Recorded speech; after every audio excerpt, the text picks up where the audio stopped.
we're preparing to play for the Arts Foundation Gala tonight. It's very important to get the kids this exposure and get our name out there and let the arts community hear what we have to offer. It's very good for the county and especially for the kids. This is the first time that Lee Central has participated in this, and I think it's only the second time that they've had a band to come. They have one competition under their belt, a lot of performances, a lot of invites, a lot of requests. So this just adds to our list, but this is super huge with the exposure that they're getting ready to get. These are $75 banquet tickets. Yeah, completely different audience, and it's good for the kids to be around formal situations like this.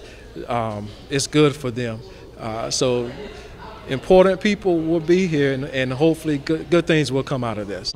I support the Drumline because I believe that it will give them focus, so therefore they will stay out of the streets and do better in life and achieve their goal. They have come to love me, and I have come to love them very much also. I think they need more involvement from other parents and community members. Oh, I'm Damian Folks. I'm 15 and I'm a sophomore at Lee Central High School. I play the snare drum. Oh, it was a passion that I picked up from my parents. You know, I always loved music and they always loved music too. And I saw it when I was a kid, so I always wanted to do it, and now I get a chance. Well, whatever you do, kids, whatever you like, you know, always follow your dreams, stick to it, never give up, especially music.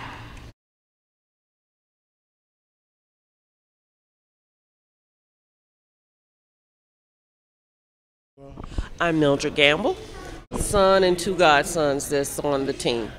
There's more loyalty, more commitment. The kids have more of a team spirit.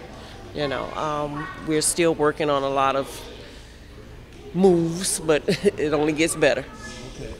It is a different crowd, and they're being experienced to different things, and it shows us where our kids' head is at, really. You know. But I want them to have fun as well.